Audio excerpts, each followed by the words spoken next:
Madame, veuillez vous asseoir. Jeune homme, prenez place.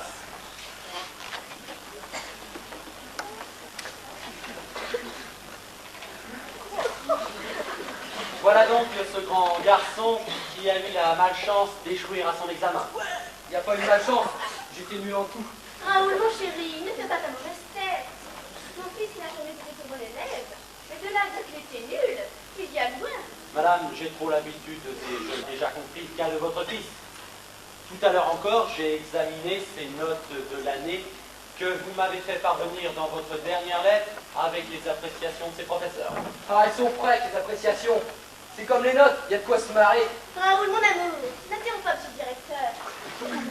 J'ai pu me rendre compte que ce garçon-là, dans toutes les matières du programme, possède des connaissances très réelles, mais éparpillées, et n'ayant pas entre elles ce lien qui en fait un tout efficace, je veux dire une culture.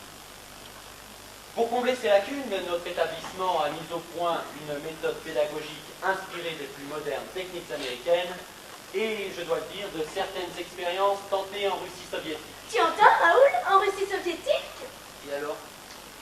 Telle est la renommée de notre enseignement que nous accueillons des élèves de tous les coins de France. La somme de labeur indispensable à la réussite est assurée par un climat de joie studieuse, mais sachant s'adapter à chaque individu qu'elle tient serré comme dans un corset. Un corset? Permettez que je ricane. C'était la mode au temps de ma grand-mère. Raoul, veuillez l'excuser, trop d'excès. Sois sérieux, mon grand. Sérieux? Je t'écoute. À moi le labeur, la discipline et les vacances dans un corset. Pendant que toi, tu seras sur la côte d'Azur avec l'Armentier. Ah, j'ai compris. On boucle le bébé pour mieux se blottir dans les bras de son Jules. Mon enfant chéri. Maman, tu n'avais envie que ton intérêt. Pas ta famille pour ton père. Quant à l'Armentier, comment peux-tu y croire? Non, c'est trop bête.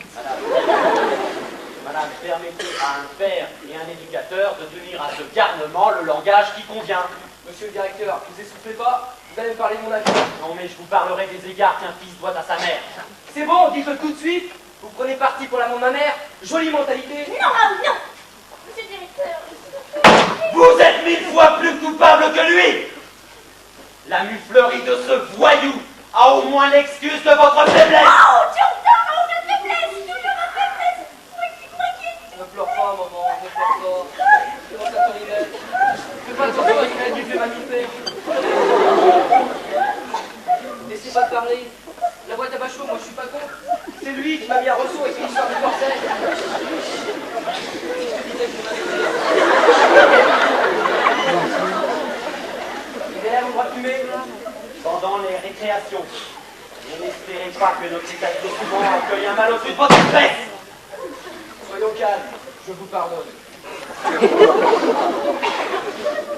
Laissez pas de parler, ça chatouille encore l'émotion. Allez, c'est dit, j'entre dans la boîte tout à l'heure.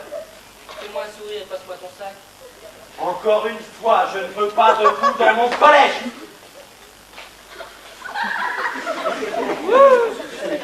Non. Ah bah moi aussi. Joe, vous marinez chez vos parents, pardon, vous habitez chez vos parents. La douleur d'une mère, il n'y a rien de tel pour vous forger la nouvelle. Et maintenant, causons. Voilà 125 000, 12 billets de 10 et un billet de 5. Les suppléments seront réglés en fin de mois, à condition d'être justifiés. On mange à quelle heure? Le déjeuner est à midi. Bien, maman, je reproduis à la gare. Il y a des problèmes, là. Mes respects, monsieur le directeur.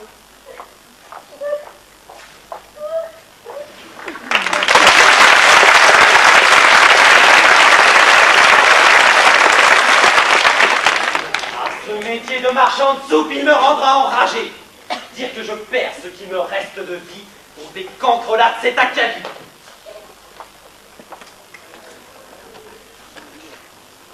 Ah papa, l'électricien qui travaille au dortoir demande que tu montes le voir. Est-ce que tu as lu Platon? Enfin, je pense que tu le sais, puisque c'est toi qui m'as obligé à le lire. Eh bien, mon enfant, remercie ton père. Moi qui ai passé la soixantaine, moi qui ai enseigné pendant 35 ans la philosophie aux élèves des lycées, je n'ai jamais lu Platon. Et tu en souffres? j'en souffre. Note que je suis encore capable, sans aucune préparation, de faire une série de 12 conférences sur Platon, mais je ne l'ai jamais connu que par des commentateurs, des intermédiaires, des ouvrages de cuistre, et je traîne le regret de n'avoir pas eu avec lui de commerce plus direct. Toute ma vie, oui, toute ma vie, je me suis juré de lire quand j'aurais pris ma retraite, mais l'âge de la retraite est arrivé, j'ai dû prendre la direction de cette sale boîte à décrasser les camps, si bien que je mourrai sans avoir lu Platon. Tu verras ce que je te dis. Enfin, puisque tu détestes tant le métier que tu fais, pourquoi ne pas l'abandonner? Pourquoi? Et tes sœurs alors? Tes deux idiotes de sœurs, mariées à des ahuris qui leur font des enfants comme à coups de manivelle et qui sont incapables de nourrir leur progéniture. Et ta mère qui n'a en tête que d'acheter de nouvelles toilettes. Mais que deviendrait tout ce monde-là si je me mettais à lire Platon? Mais les maris de mes sœurs feraient autre chose, voilà tout. Et quant à maman, elle n'achèterait pas de robe. Et ton propre mari, as-tu pensé à ce qu'il deviendrait? C'est parce que je suis le directeur qu'il occupe ici un poste de surveillant général en attendant d'avoir fini ses études. Valentin ferait autre chose également. Ah, à propos, je voulais justement te parler de lui. Ah, eh bien moi aussi j'ai hâte de parler de Valentin. Et qu'avais-tu à me dire? Et toi? Bien, avant, je voudrais te poser une question. Oui. Comment me trouves-tu? Je ne comprends pas. Enfin, tu veux dire, comment me trouves-tu physiquement?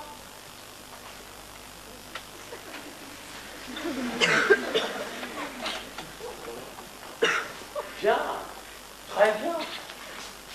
Distinction, sérieux, Bravo ta charme! Au café de ta place! Non, ne proteste pas. Je sais très bien à quoi m'en tenir. Voilà plus de 15 ans que maman ne cesse de me répéter que je suis plate, que je suis sèche et sans attrait. Ta mère a eu tort. Bon, il se peut que les natures d'hommes un peu épaissent les redondances, mais les suffrages des civilisés, des intellectuels en particulier, ont à des formes plus spiritualisées. Je ne crois pas à un mot de ce que tu dis. Tiens, vous êtes la bouchère de la rue de Paris. Avoir sa gorge lourde et ses mollets cambrés. Et enfin sentir sur moi tous ces regards d'hommes qui pèsent aux hanches et qui font fumer la peau sous la robe. Mais enfin, regarde-moi. Regarde ta fille aînée et sois franc. N'ai-je pas l'air d'une vieille fille que Valentin aurait épouser par distraction? Elisa, tu finiras par me fâcher. Tu prends un mauvais plaisir à te diminuer à tes propres yeux. Et pourquoi?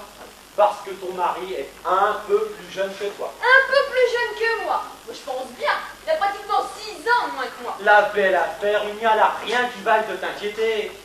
Ah, que n'ai-je 6 ans de moins que ma femme? Mon ménage en irait autrement et je ne serais pas la risée de toute la vie. Tu voulais m'accuser d'entretenir de Valentin. Eh bien, voilà. Au début de votre mariage, Valentin s'est acquitté très convenablement de ses fonctions de surveillant général. Mais depuis surtout ne répète ni à ton mari, ni à personne, ni à Madame Bigote que je n'ai pas lu Platon. Hein. Mais bien sûr.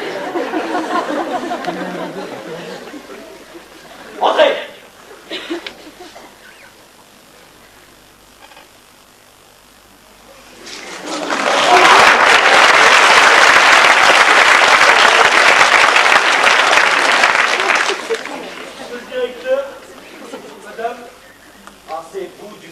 Encore vous. Sachez-le, j'en ai par-dessus la tête de vos incartades. Hier après-midi, au cours de mathématiques, vous avez traité le professeur Bobigno de vieux boulingrin. C'est exact. Oui, mais voilà, faut que je vous explique. Dieu bien aller. Je ne veux savoir qu'une chose. C'est que vous avez traité votre professeur de vieux boulingrin. Vous rendez-vous compte, au moins, de la gravité de votre cas. Oui, mais c'est M. Bobignon. Le qualificatif de vieux est déjà une irrévérence. Quant à boulingrin, au fait, quel rapport a pu s'établir dans votre esprit entre M. Bobigno et un boulingrin? Et d'abord, que savez-vous du boulingrin? Boulingrin. boulingrin. C'est un quadrupède. Un quadrupède. Un quadrupède. Ainsi, Duperrier, voilà toute votre connaissance du boulingrin. Vous ne savez rien de son habitat et vous ignorez jusqu'à la couleur de son pelage. Le boulingrin... Oh, Élisa, veux-tu instruire Duperrier des caractéristiques du boulingrin? Bien sûr. Boulingrin est dérivé d'un mot anglais et signifie tout simplement une pelouse. Et oui, une pelouse.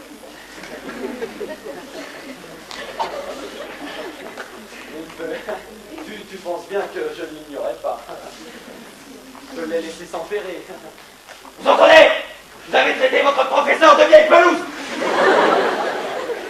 Vous allez m'accompagner dans la classe de Monsieur Pobignot et lui présenter publiquement vos excuses. Non, Greg, ce que vous me demandez n'est pas possible.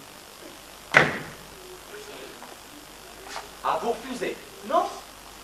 Monsieur Bourguignon n'est pas venu ce matin? Pas vous. Ben non. Bien, vous pouvez disposer du Perrier. Nous réexaminerons votre cas lorsque Monsieur Pobignot sera rentré. Monsieur le directeur, madame.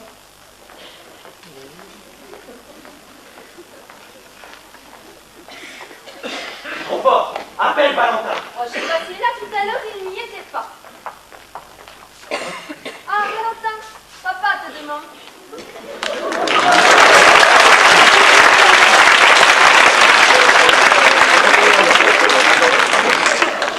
Bien, qu'est-ce que ça veut dire? Duperrier, Pobignot plutôt. Pobignot n'est pas venu faire son cours, et c'est par un élève que je l'apprends. Vous n'étiez donc pas au courant. Si j'étais au courant? Bah non, bien sûr. Comment non? Mais c'est votre devoir d'être informé de l'absence d'un professeur. Ainsi, vous n'étiez pas dans la cour à 8 heures. J'ai oublié. Vous avez oublié. Non, écoutez, Valentin. Vous aimez bien, hein? Vous aimez bien. Mais il y a là quelque chose qui ne va pas. Justement, je disais tout à l'heure à Elisa, plutôt, j'allais lui dire que depuis 2 mois, vous vous désintéressez carrément de vos fonctions de surveillant général. Oh non, non, non, au contraire. J'ai au contraire le désir de bien faire mon travail. Mais Valentin, parlez-moi franchement. Le métier vous déplaît? non. Je n'irai pas jusqu'à dire qu'il est exaltant. Mais c'est un métier d'attente très acceptable. Mais alors, qu'est-ce qui vous empêche d'accomplir votre travail? Ce que j'ai à vous dire ne va pas vous manquer de vous paraître absurde. Vous savez, Valentin, que vous pouvez compter sur mon affection. Quant à Elisa... Pour quelque chose de confidence, elle ne peut être pour moi qu'un soulagement. Eh bien voilà. Tout a commencé par la lecture de Jules Verne et de la comtesse de Ségur. Je crois vous l'avoir déjà dit, j'ai eu une enfance un peu triste, sans affection, sans jeu, sans lecture non plus. Il y a 3 mois, en lisant Jules Verne et la comtesse, j'ai enfin redécouvert le monde avec les yeux et la sensibilité de l'enfance. J'imagine quelles sont à présent vos lectures et comment elles vous découvrent de vos occupations. Je ne lis pas les auteurs ésotériques, et je suis d'ailleurs trop absorbé en moi-même pour dire quoi que ce soit. En tout cas, mon garçon, méfiez-vous de l'étude des prétendues sciences occultes. C'est un raccourci trompeur que vous propose la soif de connaître et qui est déjà une démission de l'esprit. Mais pour moi, il n'y a qu'une expérience personnelle, incommunicable, dont les résultats sont tangibles. Tenez, regardez ce tableau sur votre mur.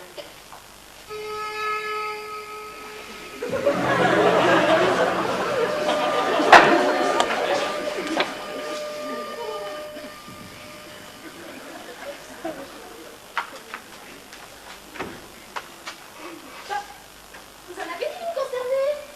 Qu'est-ce qui vous arrive?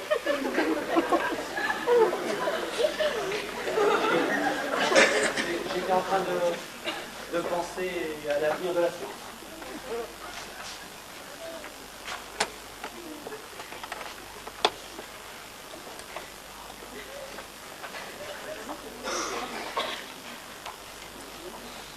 Et mon gendre? Toi, tu penses à l'avenir de la science? À quoi pense-t-il? Lui? Papa, je te rappelle que l'électricien t'attend toujours au dortoir. Oui, c'est pas vrai. Mais si, il a besoin de ta décision pour continuer. Allez, viens.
vous appelle par votre prénom? Oh, Et pourquoi?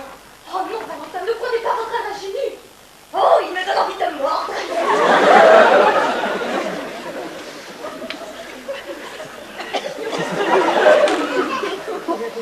Valentin, auriez-vous un amour en tête? J'ai toujours beaucoup aimé Elisa. Oh, je ne parle pas d'Elisa. Hier soir, quand je suis entrée dans le petit bureau de Sylvie, vous étiez assis tout près d'elle. Et tous les deux, vous êtes empourprés. Sylvie était même si émue qu'elle n'a pas pu me répondre. Ouais, Sylvie et moi, au contraire, on n'allait pas s'épouser. Oh non, c'est pas... ouais. Mon pauvre ami, vous bégayez. Me voilà fixée. Demain, votre Sylvie sera flanquée à la porte du collège. Ouais, ce serait indigne. Si Sylvie est renvoyée, elle devra interrompre ses études et subir un affront qu'elle n'a jamais mérité. De toute façon, mon beau-père ne l'admettra pas. Oh, votre beau-père fait ce que je veux. Mais si vous tenez vraiment à ce que Sylvie garde son emploi, je lui laisse une chance. Venez, ce soir, à 11h, me retrouver dans ma chambre et... Oh, si vous venez... Ah, comment trouvez-vous mon chapeau? Oh, je voudrais qu'il vous plaît pas. Bah, si tu as voulu attirer l'attention sur toi, c'est réussi. Non, parce que ma fille s'habille comme la bonne d'un curé, elle se porte mal que je sois plus jeune. S'il vous plaît, maman, laissez ma femme tranquille. Mais si je m'habille comme la bonne d'un curé, c'est toi qui l'as voulu. Quelle persévérance. Merci, depuis mon mariage, je suis libre de choisir mes toilettes. Je me suis mariée trop tard pour avoir le goût de rien changer à l'accoutrement qui m'a imposé depuis tant d'années. C'est pourtant vrai qu'elle a pris soin de t'habiller aussi mal que possible. Je m'en ai... Oh, je l'ai toujours habillée comme j'ai pu, et je me suis efforcée de faire à son avantage, qui est passé inaperçu. Ta tendresse de mère ne t'aveugle pas sur mon compte. Tu n'avoir pas la même lucidité en contemplant ton miroir. L'approche de la soixantaine est une dure épreuve pour les femmes, surtout quand elles ont gardé la jeunesse du cœur. Sale bête! Tu sais parfaitement, je suis très loin d'avoir 60 ans. Ouais.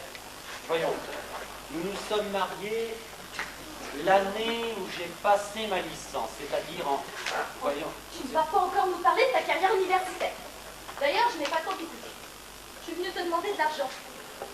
Il me faut 75 000 francs. Que tu es folle, comme si j'avais 75 000 francs. Tu les as. Je t'assure, Armandine. Tu les as. Je sais que tu les as. Comment peux-tu savoir? Tu viens d'encaisser 125 000 francs. Ne dis pas non, je suis sûre que tu as les billets dans ta poche. Moi? Alors ça m'étonnerait. Regarde. Eh bien non, je dis non, tu n'auras pas un sou. J'en ai par-dessus la tête de donner toujours de l'argent pour des robes et pour des foutaises qui t'habillent comme un carnaval. Assez, Chabert. Osez qu'il est question d'argent, tu deviens grossier. Je ne suis pas grossier. Passons, veux-tu. Donc tu les as, les 75 000 francs? Je les ai sans les savoir, puisque j'en ai besoin pour refaire une partie d'installation sanitaire. Mais non! Valentin me disait hier soir que l'installation peut très bien aller encore 2 ou 3 ans. Moi? Souvenez-vous, Valentin, hier soir, dans le petit bureau de Sylvie. Comment? Vous avez dit? Tu vois bien?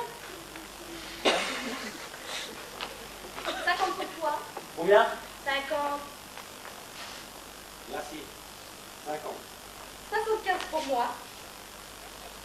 Valentin, vous m'accompagnerez chez le tailleur. Je veux vous faire un complet. Je ne veux pas de complet.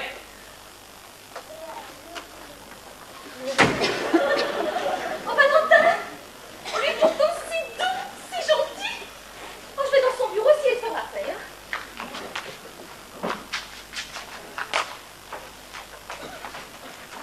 Oh, je n'en peux plus!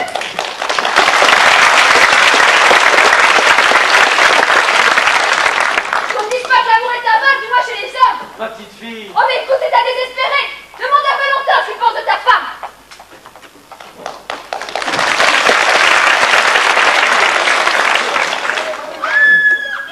Quoi? Que se passe-t-il? Mais qu'est-il arrivé?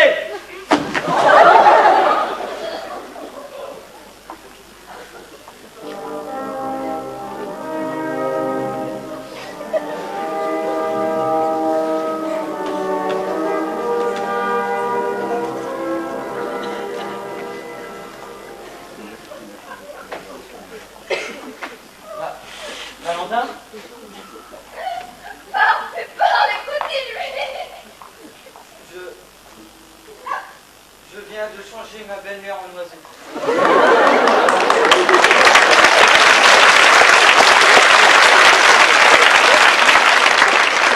C'est pas vrai. Eh bien oui, j'ai changé ma belle-mère en oiseau. Quoi, qu'est-ce que tu as vu? Mais qu'est-ce que tu as vu? J'ai vu la forme de maman et ses vêtements. Ça passait sur le plancher. Et après, j'ai vu que ce petit oiseau se débattre dans les plis de sa robe. Vous n'imaginez tout de même pas que je vais me laisser faire. Je la trouve idiote. Et vous aussi, tous les deux, je vous trouve idiot. Mais enfin, pourquoi te mettre en colère? Tu sais très bien que je n'ai pas menti. Voilà les 75 000 francs. C'est donc bien Armandine. Tout s'est passé très vite et sans difficulté. Je me suis assis sur le bras de mon fauteuil dans une disposition que l'habitude a rendue particulièrement favorable à mes efforts de concentration. Je l'écoutais parler, tête baissée, les yeux à demi fermés. Je lui ai encore entendu parler d'une robe, d'un chapeau, puis je réussis à ne plus rien entendre du tout. Le passage s'est effectué en moins d'une seconde, aussi simple que de prendre un livre sur une table et de le poser sur un rayon. Maman! Oh maman! Oh, voyez, elle me regarde! Oh! Oh! Elle s'approche de moi! Oh! Elle pose sa tête sur mon doigt! Oh maman, elle s'en le fait! Dire que voilà ma femme. Je n'arrive pas à m'attendrir sur ce petit tas de plumes. Ce qui me gêne le plus, je crois, ce sont ses pattes, si minces, si frêles. Elle qui était si fière de ses cuisses. Armandine, Armandine, tu te souviens? Allons, Armandine, sois gentille, regarde-moi, moi aussi. Armandine, où, Armandine? Ouah, tête de bois! Vous la voyez qui s'obstine à détourner la tête. Ouah, tu l'as pas changé, tiens. Mais je la brusque pas, tu lui fais peur! Maman? Je voudrais savoir si tu me pardonnes. Tu sais, j'étais jalouse parce que tu étais belle et désirable. Oh, je croyais t'en vouloir. Mais en fait, c'est à moi que j'en voulais. Ne pas te ressembler. Oh, maman, j'ai plein de...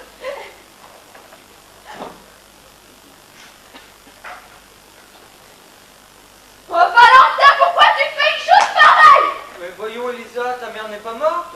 Tiens, regarde, c'est un oiseau qui t'aime, qui pose tendrement sa tête sur ton doigt. Et puis n'avait-elle jamais eu avec toi ce mouvement d'abandon? Mais enfin, c'est qu'à présent, elle est malheureuse. Mais pourquoi veux-tu qu'elle soit malheureuse? Dis-toi bien que son univers n'est plus le nôtre.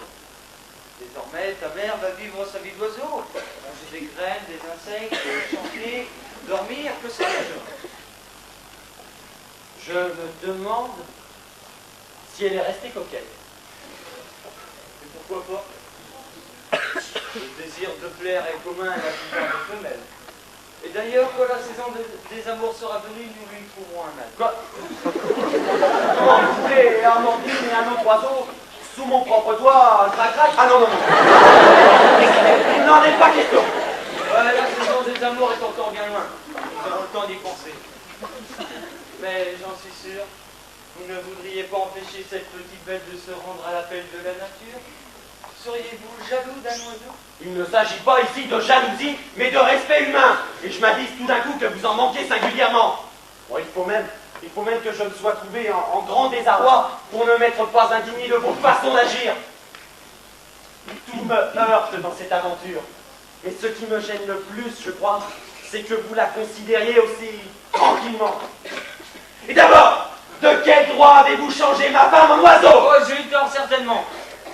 Mais j'étais peiné, irrité par l'attitude qu'avait eue ma belle-mère dans votre bureau.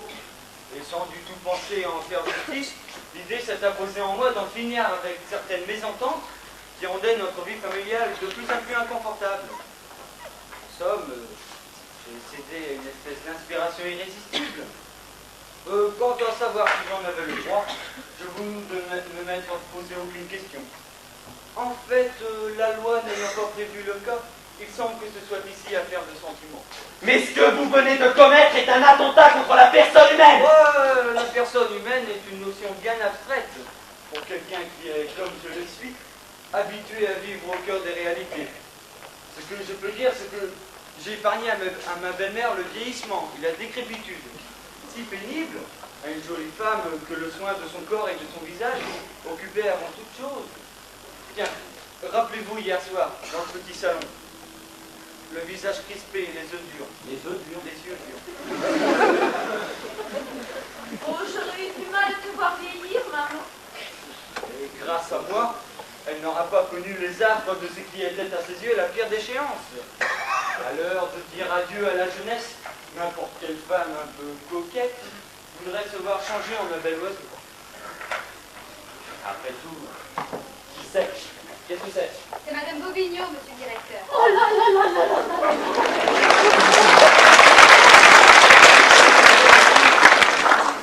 Si vous saviez, monsieur Charbel.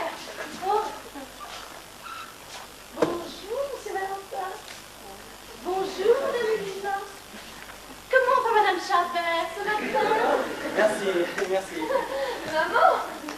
Maman est à la campagne. Enfin, asseyez-vous, madame Bobigno. Oh, madame Charbel est une bien bonne personne. Si gaie, si jeune, et toujours de jolies robes. Chère maman. Vous exagérez beaucoup, mais je dois reconnaître qu'Armandine était d'une jeunesse étonnante. Mais monsieur Charbel, elle ne change pas. Voyons. Elle ne change pas. Non, elle ne change pas. Allons, Madame Bobigno, qu'arrive-t-il? Qu'arrive-t-il à votre mari? Non, je ne sais pas. Mon mari n'est pas rentré chez moi hier soir. Donc, mais c'est inquiétant, ça. Mais lui est-il déjà arrivé de passer la nuit dehors? Non, jamais. Enfin, je ne dis pas qu'il ne rentrait pas quelquefois de 3 ou 4 heures du matin, mais enfin, il rentrait. Et puis, d'un autre côté, moi, c'est fini. Je ne compte. Allons, Madame Bobigno. Bien sûr. Il m'arrive de rencontrer des hommes qui me font des yeux drôles, mais c'est très rare.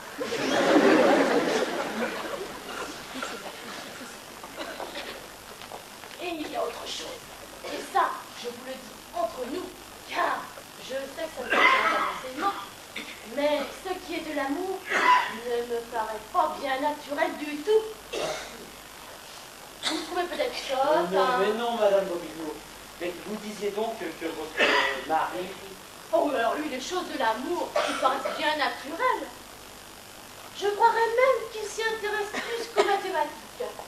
Le fait est qu'à la maison, il n'arrête pas d'en parler. Vous me direz, il n'y a rien de tel pour mettre de la gaieté dans un intérieur.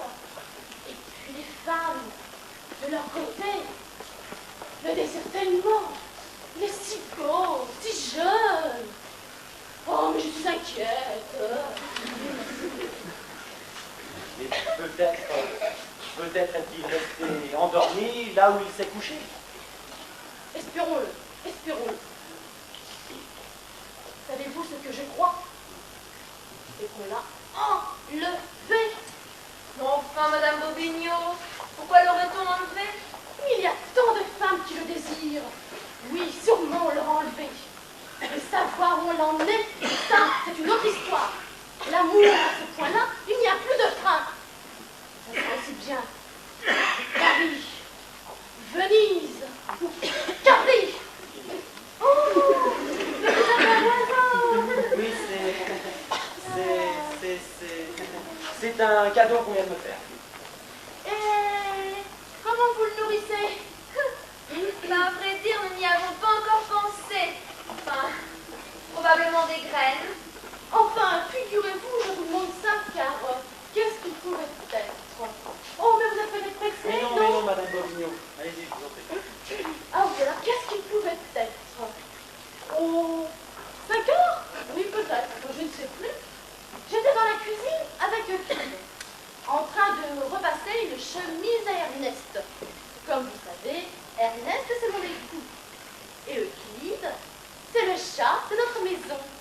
C'est pas le commun, Euclide, hein, c'est un chat. En effet, hein, Euclide. lui qui l'a baptisé ainsi. La raison est qu'il y a eu aussi un certain nommé Euclide, qui était lui aussi professeur de mathématiques. Mais dans l'ancien temps, vous comprenez le rapprochement? Oui, très bien, c'est amusant.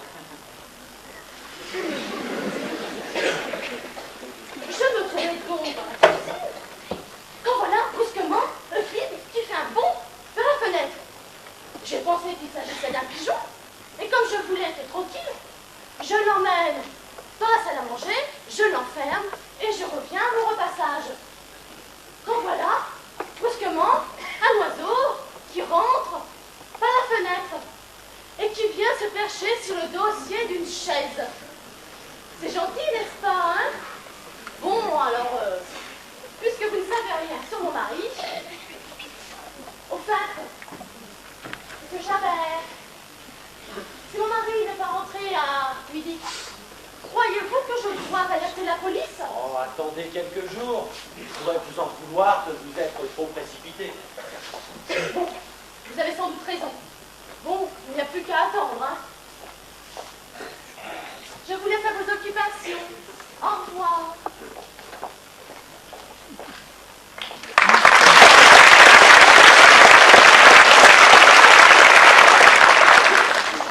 Élisa, allons chercher Valentin.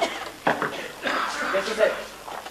Les rapports sont prêts pour la signature, monsieur Guéret. Les rapports? Oui, bien, posez-les là sur mon bureau. Hein. Allons chercher Valentin. Restez là, Sylvie, vous surveillez ma femme.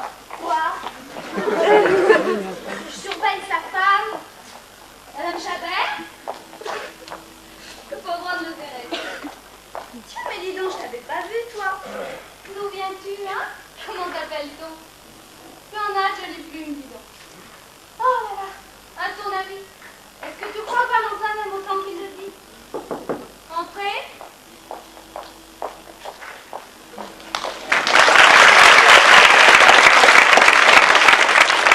Salut, le directeur n'est pas là? Je suis le nouveau, je m'appelle Martillon. Mon prénom c'est Raoul. Le vôtre, Sylvie? Je viens de parler avec 2 élèves de la boîte, je la connais à fond. Et vous, mieux que personne. Sylvie, secrétaire et élève de terminale A. Donc dans ma classe. Ce qui fait qu'on est des copains, d'accord? D'accord. Mais je vous préviens tout de suite, hein. Comptez pas sur moi pour vous faire des déclarations, ni pour vous flotter dans les coins. Je vous serai justement reconnaissante de ne rien en faire. Tant mieux. Comme ça, on sera comme des anges. On n'aura pas de sexe l'un pour l'autre. Parce que tu comprends, depuis que je suis môme, ma mère m'a tellement bassiné avec ses histoires de cœur, ses coups de désespoir, ses raccommodages, que moi, je suis venu ici pour faire une retraite. Je me suis dit, la boîte à bachot, j'ai mis le boniment au sirop de passion. Je t'en fiche. Quand plutôt que j'arrive, encore nos oreilles. Sylvie, tu vas voir Sylvie, une fille comme ça est vachement bien roulée. Je sais, je n'ai jamais vu de gamin aussi stupide que cela. Des gamins. Pas plus gamin que toi. Tu te prends pour la princesse lointaine. Et entre nous, je trouve pas que c'est aussi bien roulé que ça. Dis donc, je veux dire que nous sommes des anges, alors si tu commences à regarder mes formes. Il paraît que le surveillant général est amoureux de toi. Première nouvelle. Oh, il n'est pas l'air de tomber de la lune. Je sais mieux que personne. Qu'il soit amoureux de moi ou non, je ne m'en occupe pas. Il y a là que j'aurai à faire le jour où il se sera déclaré. Et puis de toute façon, ce jour-là, précisément, je ne viendrai pas te demander de conseils. Qu'est-ce que tu prends? T'as un drôle d'air. Une drôle de voix tout d'un coup. Tu vas pas être amoureux d'un surveillant général. Ce serait écœurant. Et si on réfléchit qu'il est le gendre du directeur, ça devient franchement monstrueux. Et t'as quand même une petite tête qui est bien sympathique. Ah, je pourrais t'en dire autant, malheureusement. Je n'ai jamais su mentir. Oh, bah je l'avais pas vu celui-là. Ah bah il est complet le directeur. Hein. Avoir un oiseau en cage comme le directeur d'une boîte à bachot, c'est se payer la tête des élèves. Hein. Il est beau ce oiseau. Oui, moi je le trouve un peu triste quand même. Ah, mets-toi à sa place. Enfin, ça va être ici. Hein. Tu veux qu'on fasse une chose de bien ensemble? À la rigueur. On prend lui la liberté. D'accord, mais n'en parle à personne parce que j'aurai des ennuis avec Chabert. Tu es folle, c'est entre nous deux. Viens par ici.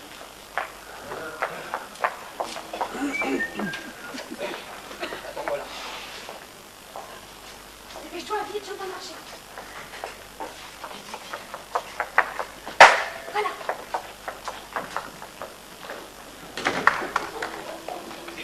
Valentin, vous qui qui avez fait de sérieuses études. Je fais appel à votre goût de la logique, de la clarté. Comment voulez-vous que nous ayons une pensée cohérente, une culture digne de ce nom, et une vue du monde qui soit valable pour l'usage qui nous en est imparti, alors que tout y est abracadabrant et qu'il nous faut maintenant rejeter la notion pourtant élémentaire et fondamentale d'identité de la personne humaine? Valentin, avec de la volonté, vous pouvez encore tout sauver. Faites l'effort d'oublier tout ce que vous savez. Comme si c'était possible. En tout cas, restez-en là de vos expériences. Tout à l'heure, quand j'ai vu ma peau... Ma femme n'est plus là! On a ouvert la cage! Ma femme s'est envolée! Amandine! Amandine! Bien sûr, elle s'est envolée, Dieu sait où! Ah, vous pouvez être fiers! Ma belle-mère est allée faire un tour, le temps est magnifique. Silence! Mais je veux savoir qui a ouvert cette cage! Sylvie! Sylvie! Ah, Sylvie! C'est vous qui avez ouvert cette cage! Mais non, monsieur le directeur. Quand je suis sorti, je vous ai demandé de rester là! Oui, mais enfin, je n'avais rien à y faire. Écoutez, je vous ai demandé de rester là et de surveiller ma femme! Justement, vous m'avez dit de surveiller ma femme. Eh bien oui, ma femme, Armandine! Mais j'ai pas Mais compris. c'est pourtant clair! Et résultat, elle s'est envolée! Armandine! Armandine!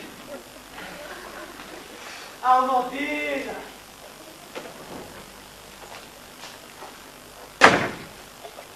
Dieu sait où elle est à présent! Perdue dans la campagne ou dans la forêt!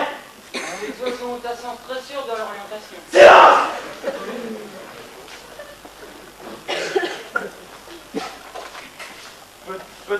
Peut-être n'aurait-elle pas pensé à s'éloigner si tout à l'heure j'avais su lui parler tendrement. Mais quand je me suis trouvé en face de ce petit tas de plumes, mais à aucun moment je l'ai senti habité par mon Armandine. Mon pauvre amour, c'était tout de même toi. Non, Valentin, laissez-moi. Sylvie, quand commençons-nous les leçons de latin? Ah, j'ai besoin de réfléchir encore. Armandine, Armandine,